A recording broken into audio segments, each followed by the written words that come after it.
Hey, this is Jkaloko, and I got a serious question. What is the meaning of a dice?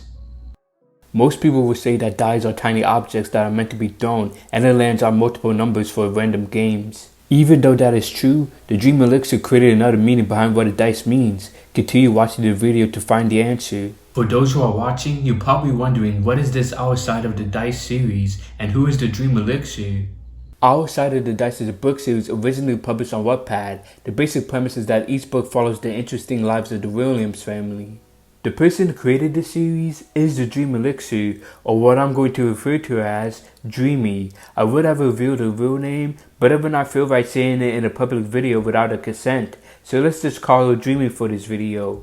The reason why I'm making this video is because Our Side of the Dice is my personal favorite book series I've read on Wattpad.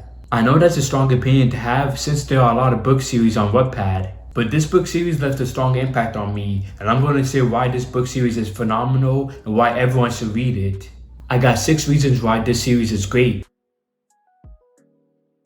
The main stories follows the lives of different characters. The readers get to learn about the situations that they're in and how it's affected them personally and mentally. What I love about each story is that they feel so grounded in reality. Even though it is fictional, everything feels so realistic.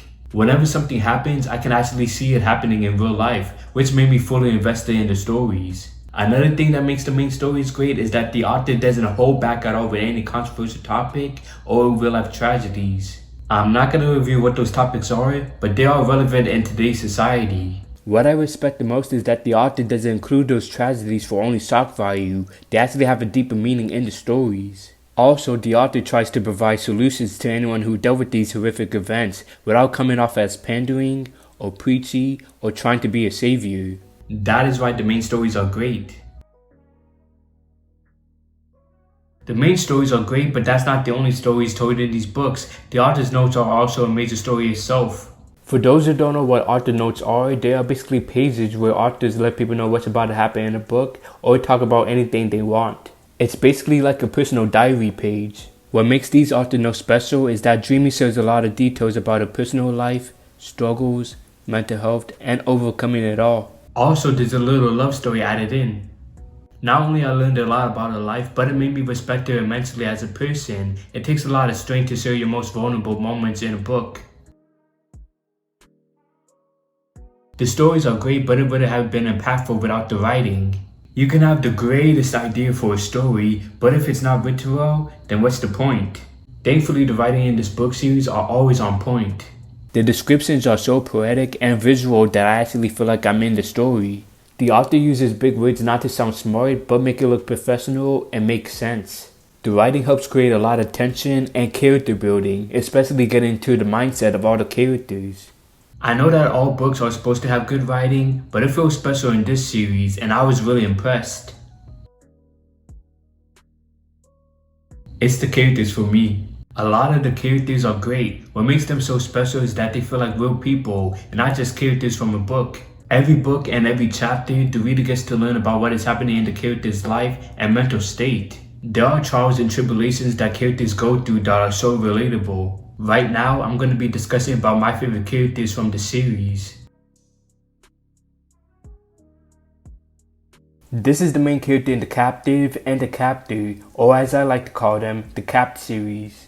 She goes through a lot in those books as she gets kidnapped and turned into a slave at a very young age. She is in a love triangle, she gets her heart broken, she gets into trouble, and she struggles to find her worth in life. But I respect that she doesn't give up and thrive to live a better life. Also, she is making a lot of money moves, which I honor.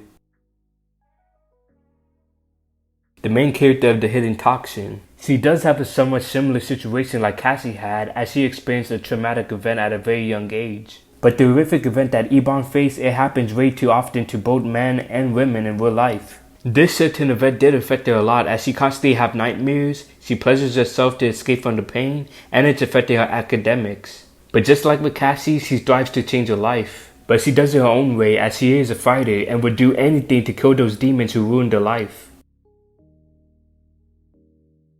The best way to describe this character is that she is the Cleary Starling of the entire series. If you don't know who Clearys is, she is the main female character in The Silence of the Lambs, aka Dr. Hannibal Lecter. Now, I'm not saying that they are the same character, as Clearys is Caucasian and an FBI agent, and Yemisi is Nigerian and a lawyer. But their motivation and the way they do things are very similar. They take their jobs very seriously, they are always willing to learn and train more, they gather as much information as possible, they communicate with the criminals, they don't mess around with any foolish men, and they take action when they have to. I know women don't like being compared to other women, but being compared to Cleary Starling is a great thing, as she is one of the best and well-respected female character in any horror movie or book. She's one of my personal favorite female characters ever. Even if Cleary Starling didn't exist, Yemisi is still an awesome character. She is a helping hand when it came to catching the bad people who caused Ebon and Cassie pain. She knows how to take care of herself and her family. Speaking of her family, let's talk about her husband. This is my favorite male character in the series. At first I was skeptical since he drank a lot and I thought he was gonna fall into temptation and cheat on his wife. But nope, he stood his ground and stayed faithful, which all men should do, set their boundaries and be there for the loved ones. Also, he is fulfilling his purpose as a businessman and taking no shit from anyone. The last character I'm going to discuss is Mustafa. He used to be my favorite male character until Christopher came along. He is nice, kind, caring, hardworking, rich, and loves Cassie to death. But he got played and taken advantage of by Cassie heavy, which broke my heart since he deserved better for being a great guy. However, he did redeem himself by letting go of Cassie and continue living his best life. All these characters are great, a lot of people can relate to them. This series got a lot of deep messages and life lessons. Remember the question that I asked in the beginning, what is the meaning of a dice? Well, this series gives its own deeper meaning to that question. Our side of the dice means that life is like rolling a dice. You never know where your life is going to land on. Also, I find it clever that there's 6 books in the series, and you know what else has 6 things in it?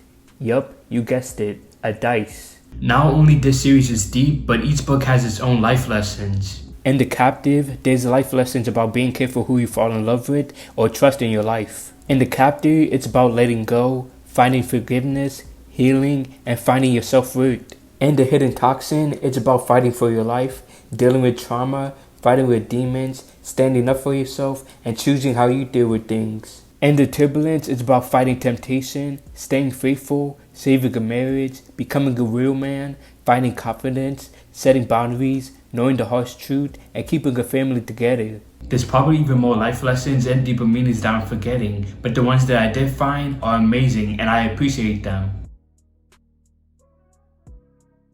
Before reading this book series, I was struggling on finding what books to read on Wattpad. But when I saw your books, it did intrigue me, and when I read them, it did change my life.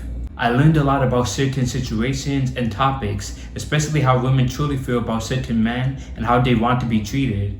I learned not to mess with or make Nigerian women mad, even though they look nice and can be sweet, but if you provoke them, man, you better start praying to God to save your soul. Lastly, I learned that whatever situation I'm going through, life will always get better, and plus there's always someone suffering way worse than I am.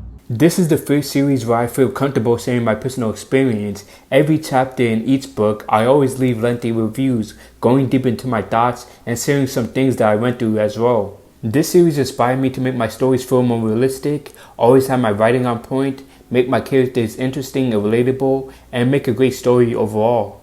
Also, this series did help me get through tough times, especially when I felt depressed or I felt like I had no one to talk to. Reading these books always brings me joy. Honestly, it doesn't even feel like a book series to me anymore. It feels like life. That's how impactful and important they are. Now that I got done with the positives, I do have some negatives. Well, I only really have one major negative and 2 minor issues, so let me start off with the 2 minor issues. First off, not all the books in the series are available. Where they at though? No, seriously, where are they at? I was debating whether if I should even do this video since I haven't read or completed every book in the series. But I'm just glad that the books that are available are satisfying to read, so I'm not complaining too much. When you do release the rest, hit me up in my DM because I'm thirsty for more. The second issue is that this book series is not for everyone. This series do deal with a lot, and I do mean a lot of heavy topics that can be triggering. That doesn't mean this series is bad or you're a bad person for adding these topics. It's just that not everyone can handle reading traumatic events. There are things in these books that they bring up terrible memories I actually experienced. So like I said, this series is great, but it's not for everyone. The last issue I have with this series is with, and I can't believe I'm gonna say this, Dan. Originally, I liked Dan. Honestly, I thought he was the best male character throughout the series. He could have been a role model and an inspiration for all men, letting every man know that no matter who you are, or no matter how hard your life was, you can always rise above and become a better man. He was blessed with good looks, a great body, a massive penis, his sex game was great, and he was dating a beautiful woman like Cassie, but his personality and accents ruined the character for me. Now he's the thing that I hate the most about this series. I understand that only God can judge us, I understand that his past wasn't the best, and I understand that we all make mistakes, and I believe that anyone can change for the better, but that doesn't excuse any of his actions and decisions. There were no signs of him trying to change his life for the better. He has a boring job, he has no car, he lives in a terrible place, he barely makes any money, he sexually harasses women, he treats women poorly, he draws very deep into his past, and he mostly values sex over a committed relationship. What I also hate about him is that he is a wolf in sheep's clothing. Dan is trying to pretend to be a good guy, when in reality, his intentions are evil. He is worse than his father and the white masked demons. Even though they committed more horrific crimes, especially towards women, at least I can tell that they are bad guys. Dan is hiding behind a mask while leeching to Cassie and coasting by in life. With his godlike features, he could at least use his good looks for modeling or become a porn star or help out other men to look just as good as him. At least he has something going on in his life. Even the most good-looking man or baddest of boys, they take advantage of the fact that they are attractive and use it for financial gain or to satisfy women. Look, I don't hate him because he looks good or can get any girl he wants. I think it's important for all men, including myself, to look good every day, know how to properly talk to women, set boundaries, not care what society thinks, and be masculine in a positive way. What breaks my heart the most is that I used to be like Dan, thinking way too much about my past, thinking that having sex, watching porn, and masturbating would make me a man, not knowing how to treat a woman right, hanging out with the wrong crowd, having no purpose in life, not expressing how I truly felt, and doing terrible things. But at least I'm aware and take accountability for my actions and change my life for the better. Honestly, I don't like or enjoy bashing men. I want to see every man live the best lives, and it's beautiful when men can uplift each other, just like how women always empower one another. But Dan constantly made the wrong decisions and didn't even bother to try to fix or change anything. You know what, I'm not going to refer to him as Dan anymore because that's a disrespect to all the Dans in the world, and there are good Dans out there. From now on, I'm going to refer to him as Super Weenie Hut Juniors. Yup, you heard me right. He is a Super Weenie Hut Juniors. He has no backbone or toughness to join the Saltiest platoon. He is not genuine or honest like Weenie Hut Juniors. He is just a Super Weenie Hut Junior. He may look nice and sweet, but deep down he is toxic, weak, a leech, a waste of time, and has no good quality of a man. I don't hate you, Dreamy, for creating a character like Dan because there are guys out there who act the same way. I understand that everyone's lives will turn out different, which explains why this book series is called Our Side of the Dice. Dan had the potential to be great, but now he's just a disgrace and a revolting slob. Yeah, that was a lot I had to say. But I'm only this passionate to things that I adore, and I adore the series a lot. It's my personal favorite series on Wattpad. I want to personally say thank you to Dreamy for writing and creating this wonderful series. You really did inspire me and made my life better. You are one of the few people I personally need to meet face to face before I die. Not only you are a great author, but you're a great person as well, and I'm glad that we are staying connected. As for everyone else, I need you all to support the Dream Elixir and her books. She needs all the support that she can, and I want her to succeed. Read her books on Wattpad, NovelNow, Good Novel, and Web Novel. Buy her books on Amazon and Okadabooks. Make sure you follow her on Instagram and Twitter. Lastly, read her articles on Rapzilla. They are so helpful and inspiring. All the links to her books and her social media will be in the description. So once again, I need to thank Dreamy for this amazing series. Keep on doing your thing because I love it. Thank you for watching, support Dreamy and the books, and have a great day.